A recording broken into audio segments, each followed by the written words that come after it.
Hello, everyone. Welcome to another episode of RUNTALK with Dr. Jason. I'm your host, Dr. Jason Karp. On today's show, we're going to talk about something that is very misunderstood, interval training. Interval training has been something I've been in love with for a very long time, ever since I started running when I was in 6th grade. But it's very misunderstood. A lot of people don't use interval training very well. And today's show, we're going to do something a little bit different. We're trying to broadcast this both on Facebook and Instagram. But if you have questions, try to ask your questions through Instagram, since that is the major basis for which we're using. But we're also trying to broadcast this live on Facebook as well. So if you're on Facebook, thanks for joining us. And of course, if you're on Instagram, thank you for joining us. So in today's show, we're going to talk about interval training. So interval training, even though a lot of run coaches and runners and people in the fitness industry like to think that interval training is fairly new, it's not new at all. It's been used by runners since the early 1900s, and there have been some athletes over the years who have made it more popular, but it was actually first studied as a method of training back in the 1930s by a physiologist and coach over in Germany. Back then it was East Germany. Hans Reindl and Waldemar Gerschler. And the whole idea behind interval training was what it does for your cardiovascular system. The reason it's called interval training is because of what happens during the interval in between periods of running. So a lot of people talk about interval training, they refer to the periods of hard work, the periods of running. But interval training, the interval actually refers to the periods of running. And the whole concept is that you run hard for a period of time, maybe a minute or 2 minutes, and your oxygen consumption increases and your heart rate increases. And then when you rest in between the periods of hard running, there's something that pretty impressive that happens to the cardiovascular system. You stop running and the VO2, because of the demand, decreases, the heart rate drops, and the oxygen consumption, the VO2, drops. But during the rest interval, even though the demand has decreased, you have this enormous amount of blood returning back to the right side of the heart. The left side of the heart is responsible for pumping blood out everywhere in the body except the lungs. And then the right side of the heart is responsible for pumping blood to the lungs to pick up oxygen and dispel carbon dioxide. And so when you stop running, after running for a period of time that's hard, and you stop running, you have this enormous amount of blood flow back to the right side of the heart, and that's called the venous return. And so the venous return increases during the recovery or rest interval. But because you have a slowing heart rate, the heart rate is now decreasing because you stopped running. So because you have a slowing heart rate, but you have this huge amount of blood being dumped into the right side of the heart, and then eventually from the right side of the heart to the left side of the heart, because the venous return increases, but you have a slowing heart rate, that gives more time for the left ventricle of the heart for the blood to dump inside the left ventricle of the heart. And so the container, the left ventricle, will hold more blood. And if it holds more blood, it can subsequently pump more blood with each beat. So imagine the situation. You run hard for a period of time, you have all this blood flow going to the muscles, and then you stop running to recover, and you have this enormous amount of blood coming back up to the heart with a slowing heart rate. So doesn't that allow more time for more blood to enter that chamber? Yes, it does. Great, I'm glad you answered the question correctly. And so because you have a slowing heart rate, but more blood being entered into that chamber, then with each subsequent beat of the heart, you get a larger stroke volume. And so stroke volume, which is so important to distance running performance, because stroke volume is the volume of blood pumped by the heart per beat, and you multiply that by heart rate, and you get cardiac output, the volume of blood being pumped out of the heart per minute. And so the way the interval training was first, I don't want to say discovered, but the way it was first studied back in the 1930s was to look at what's happening to the heart's performance, the stroke volume, in between the periods of running. And so Hans Reindl and Waldemar Gerschler at Freiburg University in Germany decided to call this an interval workout or interval training because the emphasis of the workout is what happens to stroke volume in between the periods of work, the interval between periods of work. And so that's how we get this thing called interval training. So that gives you a little bit of the history. And then there have been some athletes along the way who really popularized it, like Emil Zatopek in the 1950s, late 1940s, early 1950s, when he was so successful at the Olympics in 1948, and then he won the 5K, 10K marathon at the 1952 Olympics. And so he really popularized interval training because people wanted to know, well, why was he so successful? What was he doing? And he did a very high volume of interval training, believing that if you do a high volume of interval training, that it improves endurance, it improves stamina. And so he was very successful. And there have been other athletes along the years that have been very successful with interval training. And so they really popularized Gershler and Reindell's work in the 1930s. But a lot of runners misunderstand interval training and how it's used. And so there are a couple of principles, or more than a couple. There's a few different principles about interval training to understand how to use it to improve your performance. The one concept is to run only as slow as you need to meet the purpose of the workout. And so there's a lot behind that comment. And so I'll spend some time explaining what that means. That if you say you want to improve your Vo2 max, or you want to improve your lactate threshold, whatever physiological factor you're trying to improve with that workout, because interval training can be very effective for specifically targeting physiological factors that influence performance, influence fitness. And so if you want to improve Vo2 max, let's just use that as an example.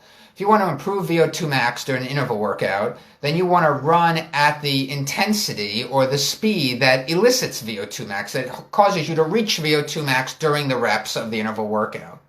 So let's just use some easy math, because I'm going live. It's hard to do math when you're in public, going live. So let's use some easy math. Let's say your Vo2 max pace, the pace that's going to cause you to reach your Vo2 max, let's just say that is 6-minute mile pace. That's, what is that, 3:45, I think it is, per kilometer, if you think in terms of kilometers. I think that's 3:45 per kilometer, 6 minutes per mile. You would do the reps, however long you make the reps. If you make them 3 minutes long, let's just pick it, makes the math easy. Let's say you're going to do half mile or 800 meter reps at Vo2 max pace.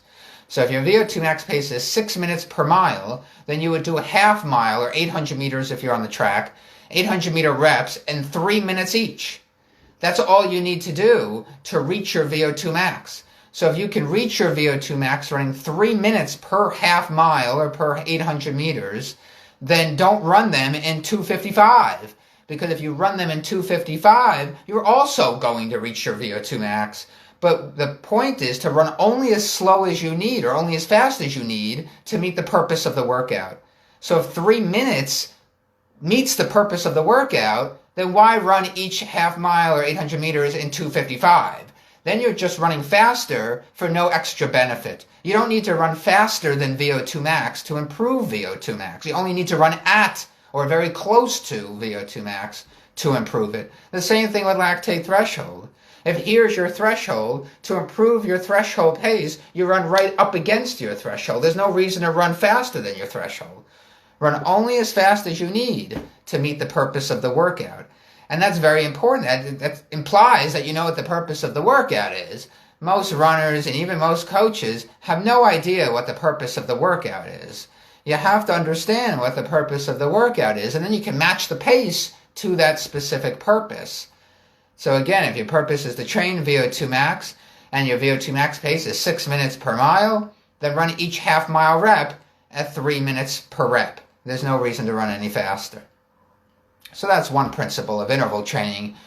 Another principle is to understand what place in the program the interval workout should have. Nothing is arbitrary, nothing is random if you want to be the best runner you can be. There is a time and a place to do interval workouts. I love how people post on Instagram, they love their Track Tuesday. They love to post their Track Tuesday. Well, you shouldn't be doing a track workout every Tuesday throughout the entire year. Interval training has a specific place in a runner's training program, and it shouldn't come into the program until after you have spent quite a bit of time working on the aerobic development. Because the aerobic development is really what improves a distance runner's performance. Whether you are training for the 1,500 meters or you are training for a marathon, it all starts with the aerobic development. because any race that takes longer than 2 to 3 minutes is more influenced by aerobic metabolism than anaerobic metabolism. So while anaerobic work is important, it's not important until the aerobic base or the aerobic fitness, the aerobic capacity has been fully developed. And that takes many, many months, up to years to do. So that's why, like a freshman in high school who's just coming out for the team for the first time and they've never run before, there's no reason to have them do interval training. You know, there's no reason for that. All you're going to do is stunt their aerobic development, and that's really what's most important. But that's true for adults too. You want to maximize the aerobic development before you start dipping into the interval training. Okay, so let's get to some questions, because I know you probably don't want to hear me talk all the time. So let's get to some questions on here.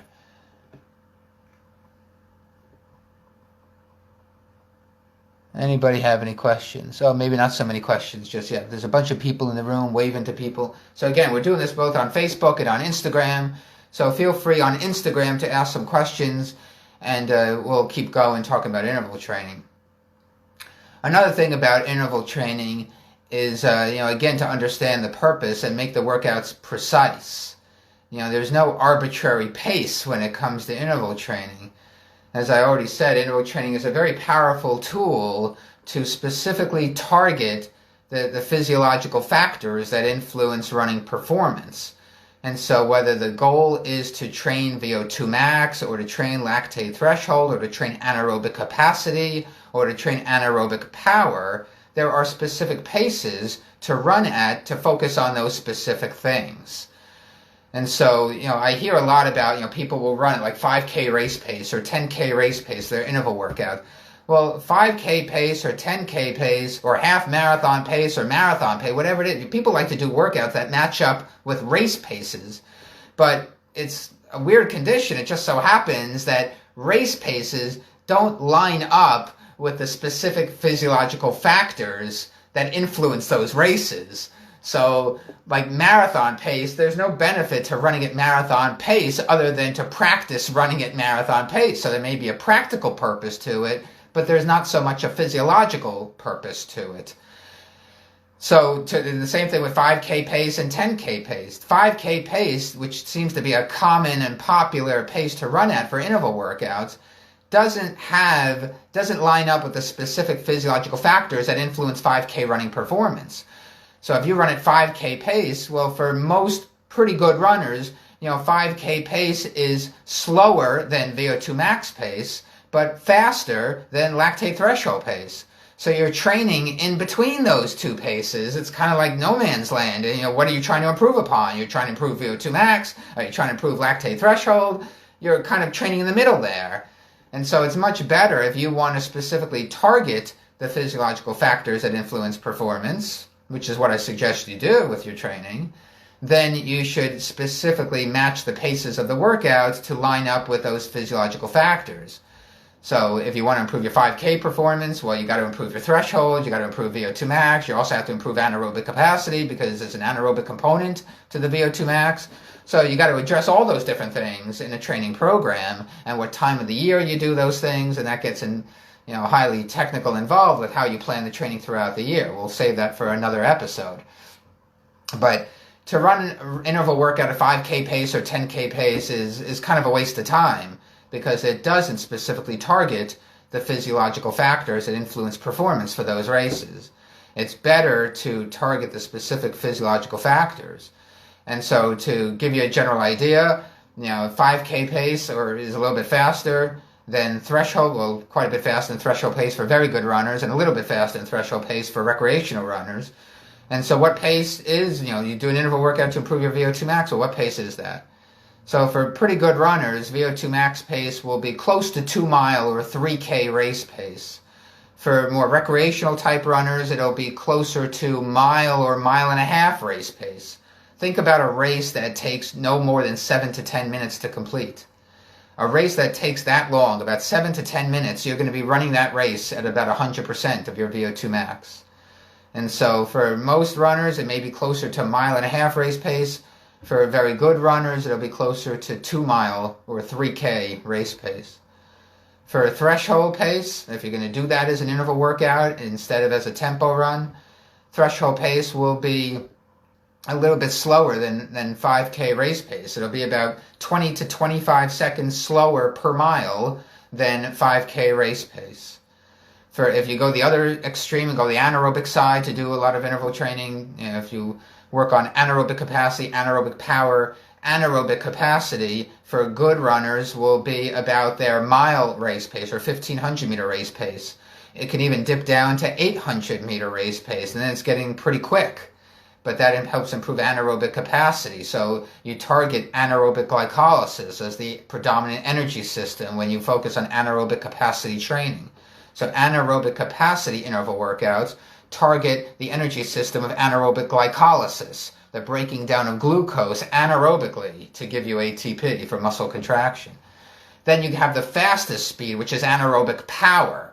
And that is the real true speed work when you're really working on maximal speed. And that is nearly all out running.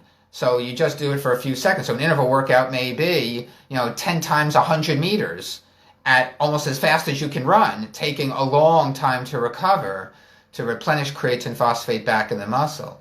So that's the classic sprint type of a workout. You may go 5 to 10 times 50 meters or 5 to 10 times 100 meters, almost as fast as you can, and you take 3 to 5 minutes rest interval in between each one. Whereas anaerobic capacity, you'll take more like a 1 to 2 work to rest ratio. So you may run for 60 seconds at your 800 meter to 1,500 meter race pace, somewhere in that range, and then double the amount of time in recovery as you ran for the hard rep. So maybe go 45 seconds hard and a minute and a half jog recovery. So there's many ways to set up these interval workouts based on what it is you're specifically trying to target. And that's the whole idea behind interval training, to target these specific physiological factors, manipulating the work and the rest, and how much rest do you give for the amount of work. So going back to the Vo2 Max interval workouts, it would be a 1-to-1 or less than 1 work to rest ratio. So you may run 3 minutes at Vo2 Max Pace, and then take a 2 to 3 minute jog recovery. Keep the recovery active as a jog so that you keep heart rate and volume of oxygen consumed, the VO2, you keep that raised throughout the whole workout. Because the whole goal of the workout is to maximize the cardiovascular, the heart's performance. The heart only has 2 words in its job description: pump blood. And so if you want the heart to become a better pump of that blood and the oxygen carried in that blood, then you have to keep oxygen consumption and heart rate elevated the entire workout. So the recovery interval for a Vo2 Max workout is active to keep VO2 and heart rate elevated the entire time, so it doesn't drop too far down and then you have to start the next rep from a lower level of VO2 and heart rate. You don't want that. You want to keep it elevated the entire time. If you're just joining us, welcome to Run Talk with Dr. Jason. We broadcast every Monday on Instagram Live, and we're also doing this on Facebook Live. So hello, my Facebook audience. These episodes will be saved on my feed in Instagram every week, so please join us. If you miss an episode, then you can watch it after it's been recorded, and we will try to answer some viewer questions. I see there's some questions on Facebook as well. We'll try to answer those. Stephanie asked, how often would recommend doing interval training? It's a very good question, Stephanie. Again, it depends on the time of the year and how far out from your races you are. So initially, when you first start a training program, very little, if any, emphasis on interval training. It's mostly the aerobic development, and you can do that many ways, through easy runs, through fartleks, through tempo runs, where you don't need to be doing the fast work yet. But then later on in the training program, as the training becomes more specific to focus on the race that you're training for, then you start integrating interval workouts. You start with once a week. And then as you adapt to that, you can add a second one a week. For most runners, 2 a week is enough, not any more than 2 a week. For people who are training multiple times a day and they're doing, close to 14 workouts a week, like Olympians, people who train a lot, they're running 80, 90, 100 miles a week, and they're running twice a day, they can perhaps handle more, but still no more than 3 times a week. Nowhere in empirical evidence and nowhere in the scientific literature do they recommend more than 3 times a week of an interval workout. So that gives you a range, 1 to 3 workouts a week, no more than that. Much more of a runner's training program, even when you are in your speed phase of training. Most of a runner's training program is easy running. And that is because of how important aerobic metabolism is to every race from 1,500 meters all the way up to the marathon. Another question. So for aerobic system development, keep doing easy runs, and when do you know when you are to start anaerobic work? Very good question. That's somewhat of an individual matter, because the thing about the aerobic side is that it is virtually unlimited. And so when do you know when enough is enough? I wrote an article about this for Running Times magazine, which has gone by the wayside. It's a magazine folded. But I wrote this maybe over 10 years ago. I wrote an article called How Much Mileage is Enough? And it tried to answer that question, is to, how much mileage do you need to do? When is enough enough?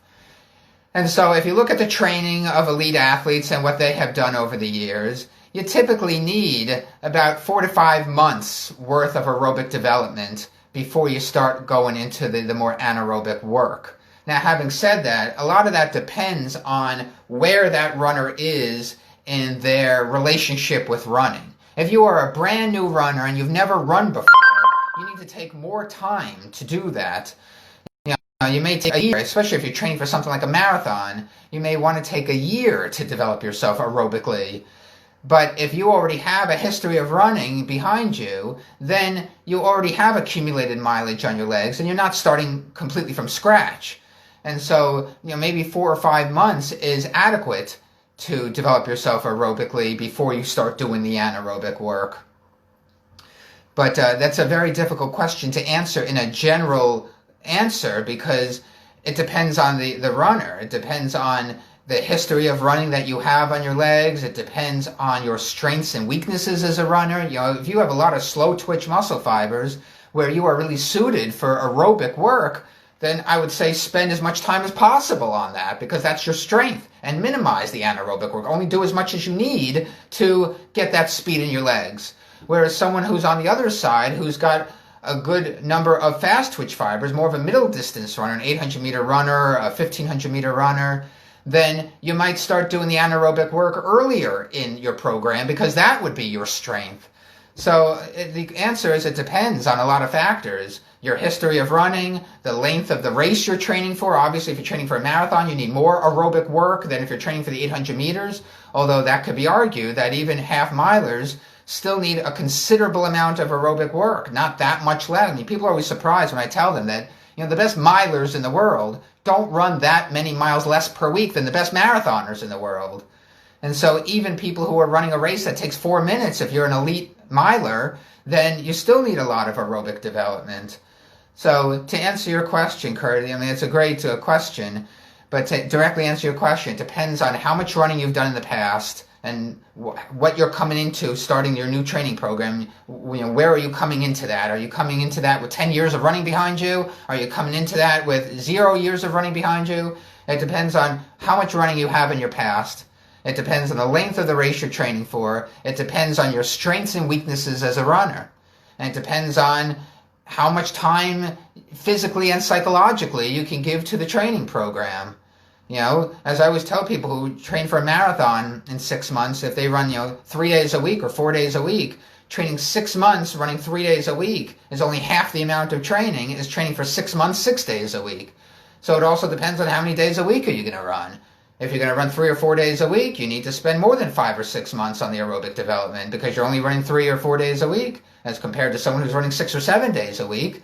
They're getting more running in that same 6-month period.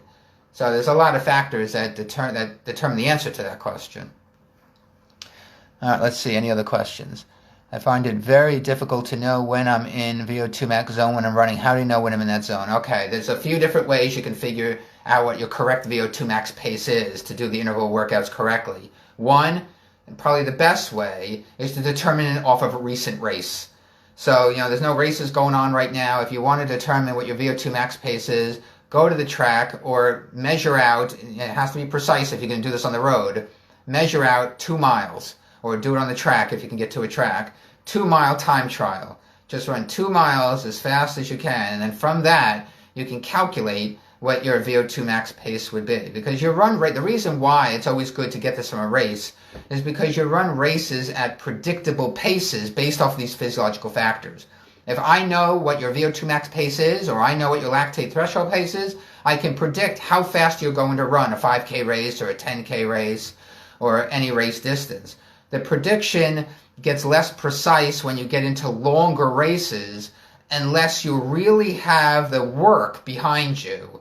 Like most runners, if you were to look at their performance across the board, across different races, they're going to be better at the shorter races than the longer because they just don't have the aerobic development to handle the longer races. They're not able to run at a high fraction of their threshold for a long race, or the high fraction of their Vo2 max for a long race. But if you have the aerobic work behind you, then you can also predict for the longer races, how fast you're going to run a marathon or half marathon from the Vo2 max pace. And very good runners who are very well trained, yes, you can easily predict how fast they're going to run.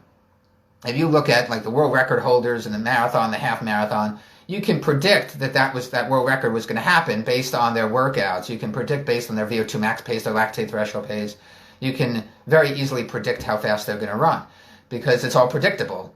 Assuming such things like the weather, you have to account for things like the weather and hills. If there are hills in the race but not in your workout, well, you have to account for things like that. You got to use some common sense and say, well, the race had some hills in it, but the workouts are on a track that are flat.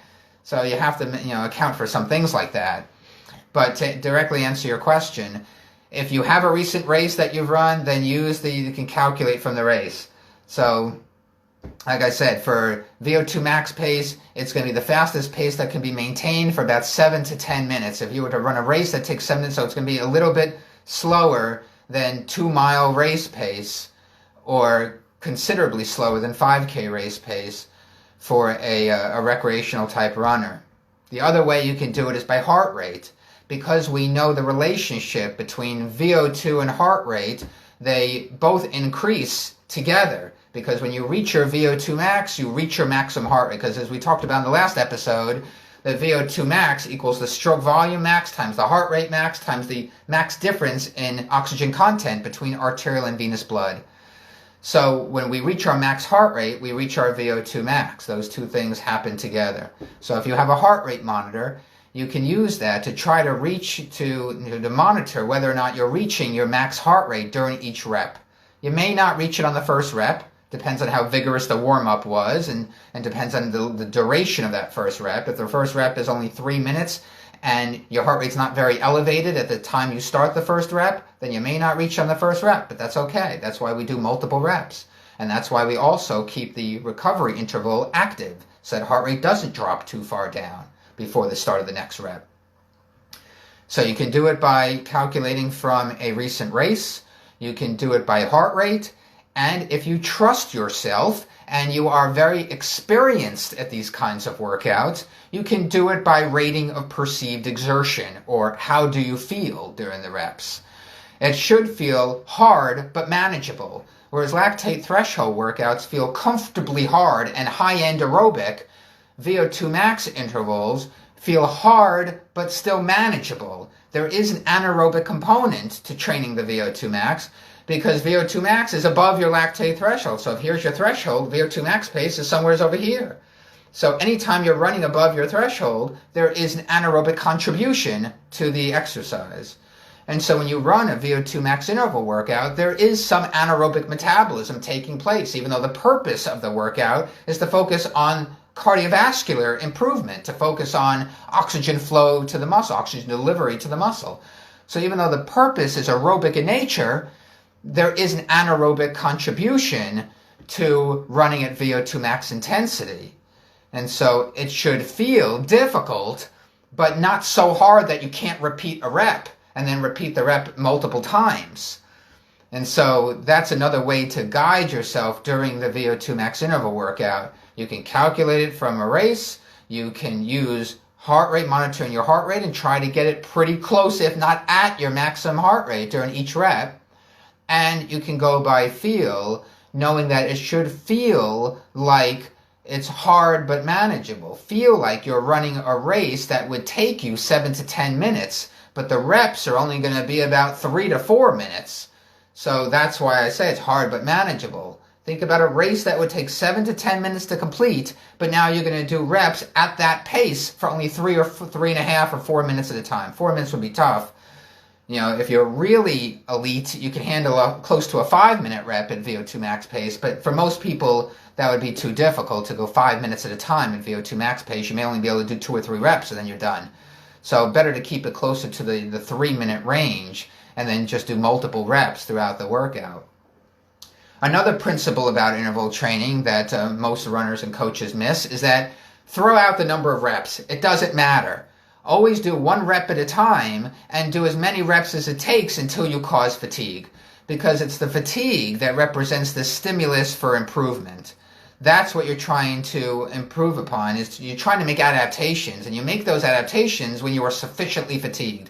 If the workout doesn't fatigue you, then there's not going to be any reason to adapt to that. You got to think of training as imposing some threat on some aspect of your body's survival. And that's the way we adapt. We adapt to assuage that threat. And so if you go and do a Vo2 Max interval workout, you're working at your heart's maximum capability for it to do its job. You're working at the max heart rate, the max stroke volume. So if you repeatedly work at your heart's maximum capability for it to do its job, isn't that threatening to the heart as a muscle? Of course it is. And so what do you think your heart's going to do? It's going to say, gee, if I don't make some kind of adaptation, I'm not going to be able to survive. This is going to be dangerous for my life. This is the heart talking. I know what I'm going to do. I'm going to increase the size of my left ventricle so it can hold more blood and subsequently pump more blood with each beat. And that is, in my opinion, the most elegant adaptation to training that an endurance athlete makes. Is that we can actually increase the size of our heart, specifically the left ventricle, which is so vitally important because it pumps blood everywhere except for the lungs. And so the left ventricle is already the largest chamber of the 4 chambers of the heart. But you can do workouts to increase the size of that chamber to assuage the threat. Because now, once you have assuaged that threat by making the adaptation, by making a bigger left ventricle, now you're going to have to work even harder to cause that same threat, to cause that same degree of physiological disruption. And that's the whole concept of training. That's the beauty of training, is to systematically impose a series of threats upon some aspect of your body's survival. Whether it's a metabolic threat, like when you do the anaerobic capacity workouts and you're causing acidosis, whether it's a metabolic threat or it's a cardiovascular threat, like it is for the Vo2 Max interval workouts, you're causing some threat on some aspect of your body's survival so that your body responds to that threat and makes adaptations to ultimately assuage that threat, to protect life, whether it's the life of the muscles or the life of the cardiovascular system, or even the life of your neuromuscular system and how muscle fibers are recruited for these different kinds of workouts. There's all kinds of little threats that we impose on aspects of our survival. And that, getting back to that, that's the point of doing the really fast interval workouts, is to focus on anaerobic glycolysis as an energy system and repeatedly drop the pH, cause acidosis.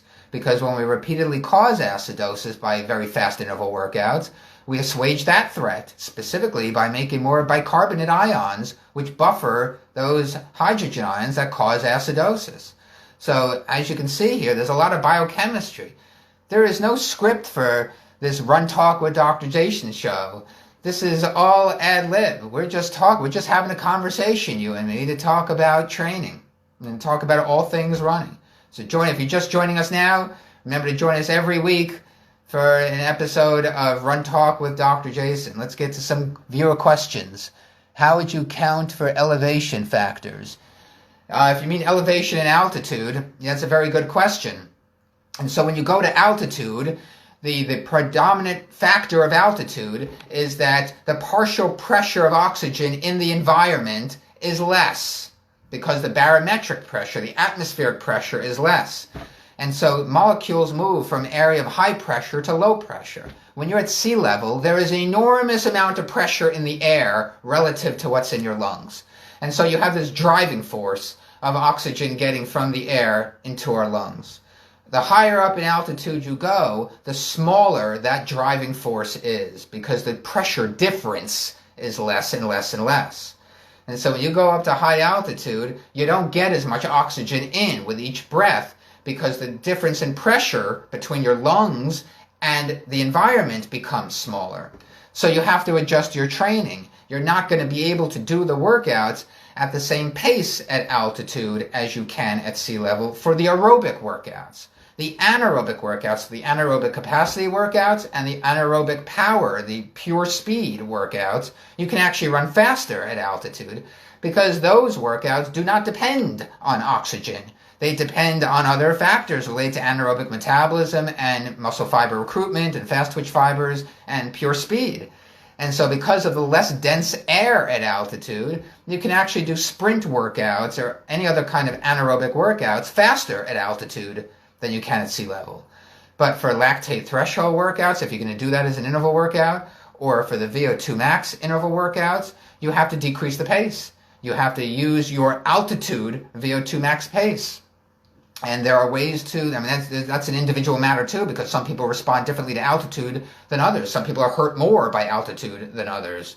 Some people's performance decreases more at altitude than others.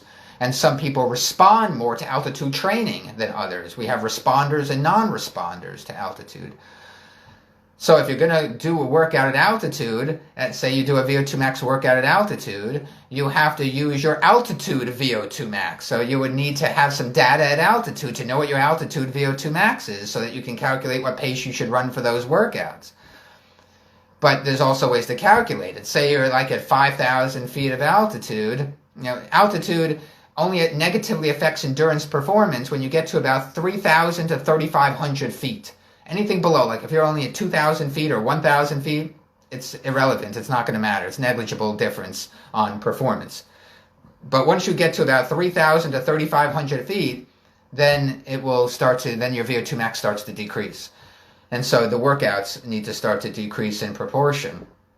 And how much it decreases, there are some calculations that you can use, but the best way to know is just to run a race at altitude. Max heart rate will also be slightly less at altitude than it is at sea level, as a way to protect the heart, because it would be dangerous to run at your sea level max heart rate when you're at altitude, because there's less oxygen available to you. So you have to adjust for the altitude and do your workouts based on what your new altitude Vo2 Max is, or your altitude lactate threshold pace is. Okay, any other questions? I'm loving your explanations. Thank you. I try the best. Like I said, with this show, I said this last episode, I'm going to say this in every single episode. You come to Run Talk with Dr. Jason, and you will get the truth. You go listen to what other coaches and runners post on Facebook or post on Instagram. You're not going to get the truth. No, very few people in this space, unfortunately, have really spent a lot of years studying this. And so even though they think they know, they say things that don't even make any sense. And to the learned observer, it's hard not for me to laugh when I read this stuff, because most people have a very rudimentary understanding of what's going on. So, I decided, at the nudging of a friend, I decided to do these live shows so that we can give people the truth. And I don't care. I'm going to call out other people. I don't care. This is my show. I can do whatever I want. So I'm going to tell you the truth. You want to know the truth. You want to know how to train. If I ever don't know something, if I get a question I don't know, I'll tell you I don't know. I learned that at my PhD qualifying exams, that don't ever try to bullshit your committee members if you don't know the answer to something. If you don't know, you say you don't know, but you go and find out the answer. So I will never act like I know something if I don't know it. I learned that lesson a long time ago the hard way. But you will get the truth when you come and watch Run Talk with Dr. Jason. Every Monday we're going to broadcast this. Okay, what else? We've got some Facebook questions here. Let's see, some Facebook questions and some Instagram questions. We're trying to do this all on Instagram.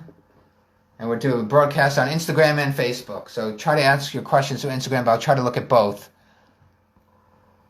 Does anaerobic contribution mean that energy is being sourced from muscle fibers? Well, your muscle fibers are recruited no matter, even if you're going a slow run. So you're always recruiting slow twitch. Even if you run fast, you always recruit the slow twitch first. If you run easy, then you will only recruit slow twitch. The faster the pace, or more specifically the higher intensity, then you start to recruit more of the other types of fibers, the fast twitch A fibers, and then if you're really sprinting fast, you'll recruit the fast twitch B fibers. And so we have multiple kinds of fibers, but scientists sometimes try to make things easy. Usually scientists try to confuse things, but sometimes they make things easy, and they've categorized these fibers into 3 distinct categories, but there are hybrids in between. So you actually have an array of different kinds of muscle fibers. It's not so neat that they fit into 3 categories, but for the purpose of explanation, we'll make them fit into 3 categories. The slow twitch, which are very good at aerobic metabolism. The fast twitch A, which are a fast twitch, but they also have qualities of aerobic work. And then the fast twitch B, which are your pure anaerobic fibers. And so when you, to answer your question, when you do anaerobic capacity or anaerobic power interval workouts, you will always recruit the slow twitch. You'll also recruit the fast twitch A, and depending on the intensity relative to your maximum sprinting, you might also recruit some fast twitch B. When you're doing the all-out sprint, like when you do the anaerobic power, which focuses on the phosphagen system, energy system, then you will also recruit the fast twitch B, but you'll always recruit the slow twitch first. And that has to do with the resistance to electrical stimulation. You know, in the muscles, the way they get recruited, it's all electrical stimulation. And so because the slow twitch fibers have the lowest firing threshold, they have the least resistance to stimulation, they will always be recruited first. And then you'll recruit others as you need based on the intensity of the activity.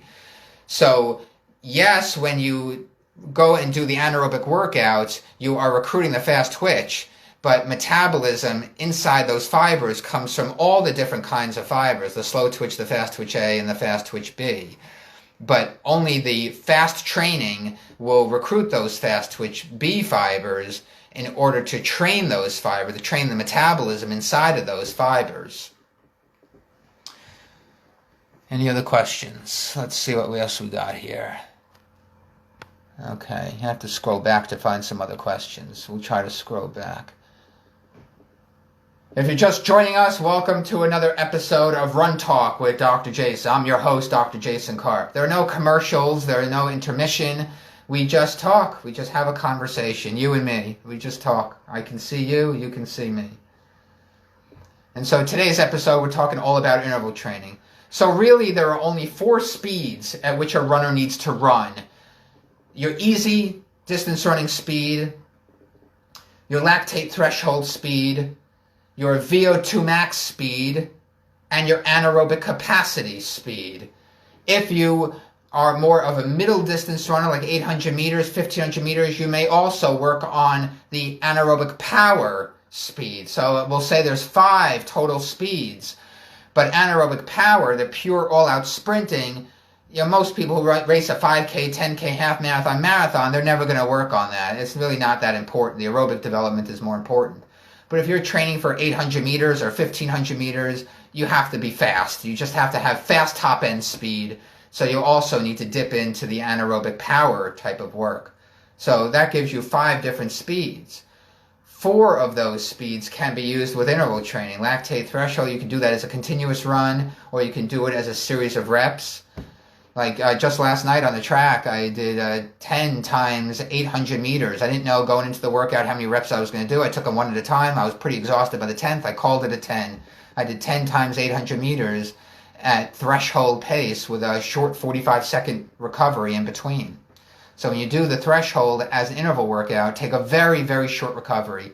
If you can't repeat the next rep at the exact same pace, then that means you ran too fast. Because you should be able to do that off of short recovery, because you could have done it continuously. The benefit of doing an interval workout as opposed to a continuous run to train threshold or for any workout for that matter, is to accumulate more total work at the given speed. And that's the other principle about interval training. I should have mentioned this a half hour ago, but I'm not reading from a teleprompter, so I'm doing this all off the top of my head. Another benefit of interval training, and the whole purpose of interval training, is that when you take a period of work, a continuous period of work, and you break that period of work up into periods of work and rest and work and rest and work and rest, that enables you to accomplish more total work at a given pace, or even at a faster pace. So for example, you can do 5 times 1,000 meters faster than you can run a 5K race. You can do 10 times 500 meters at a faster pace than you can run 5 times 1,000, even though it's still 5,000 meters. So the smaller the reps, the more total work that you can do at a given pace or even at a faster pace. If you break up 5K race into 100-meter segments, you can run a lot more than 5,000 meters at 5K race pace, or you can run at it faster than 5K race pace. So that's the whole purpose of an interval workout. You take a set amount of work and you break that work up into periods of work and rest and work and rest, and what that enables you to do is to accomplish more total work, more volume than what you would have done at that pace if you were to run it continuously. And that's the whole premise of interval training. And that's why when like people post on Instagram that they do a workout 5 times 1,000 meters at 5K race pace, that's actually not an intelligent workout. Because why do 5 times 1,000 meters at 5K race pace? You could have run 5K continuously at 5K race pace. The whole purpose of an interval workout is to accomplish more total work at a given pace. So if you're going to do 1,000-meter reps, either do them faster than 5K race pace, or, as we talked about before, there's really no reason to run at 5K race pace. But if you're going to run at 5K race pace for the interval workout, then do more than 5 times 1,000. You'd have to do 6 or 7 or 8 times 1,000 to meet the purpose of an interval workout. Either run more total distance at the given pace that you could have run continuously, or run it faster. And so that's the whole premise of interval training. That's why I said before, most people get this wrong because they don't understand the purpose of an interval workout. When you truly understand what it is you're trying to accomplish, then that empowers you, that gives you the ability to then design workouts that are going to meet the specific purpose, and you start training more intelligently than everybody else, and that's how you're going to become a better runner. So let's go back to that example. If you're going to do a workout at 5K race pace, then you need the interval workout to be, the total work has to be more than 5,000 meters to get the real benefit of that work, because otherwise it's no longer a stress. Because if you're taking recoveries in between, but you're still running at 5K race pace, but you could have done that continuously. See how that doesn't make sense? You're right, Jason, that doesn't make sense. Oh, I'm glad you think so. So either run it faster than 5K race pace or do more work. Run 6 or 7 or 8 times 1,000 meters at 5K race pace. But as we talked about before, there's really no reason to do the work at a 5K race pace anyway, because it's too fast to train your lactate threshold, and it's too slow to train Vo2 max. So it's better to do, if you can do 1,000-meter reps, it's better to do it at closer to 3K race pace. So you're doing considerably faster than 5K race pace to really target Vo2 max. And so you may do 5 times 1,000 meters at 3,000-meter race pace. Now that's a hard workout. Okay, what else do we got here? Let's see if there's any more questions. Feel free to ask some questions. We got a lot of people in the house, I see. It's always great to have a studio audience. Maybe one day I will have a show next door to Dr. Oz or Dr. Phil, and then I'll be broadcast all over the world. In the meantime, we're going to broadcast through Instagram and try also to do it through Facebook. Looks like we're still live on Facebook. Hi, Facebook. Hi, Instagram. And every week we're going to talk about some factor that will influence your running performance to help you be a better runner. Because that's what runners want, right? Everybody wants to run faster and avoid injuries. Sometimes we'll have a guest on the show, and other times it'll just be me. But we shoot straight on Run Talk with Dr. Jason. There's no fluff here. There's no misunderstandings here. It's just you and me having a conversation, and we're going to learn together how to be a better runner. Let's see. It's 10 to 1 Pacific time. I think we've done a good job of talking about interval training, the history of interval training, the benefits of interval training, how to design an interval workout, and hopefully you will be empowered now to design interval workouts correctly to get the benefit of each one. At the end of each show, we're going to close with some thoughts. And so my thought for today is, again, similar to my thought for last week. As we're starting to open up society and get back to work, remember that we are animals first, and we live a physical life. And so when you go out the door every day to run, remember that when you run, you are fulfilling your destiny as a physical being, and on the foundation of a fitter physical being, you can build a better life. Thank you for joining us. Come back next week for another episode of Run Talk with Dr. Jason. Bye for now.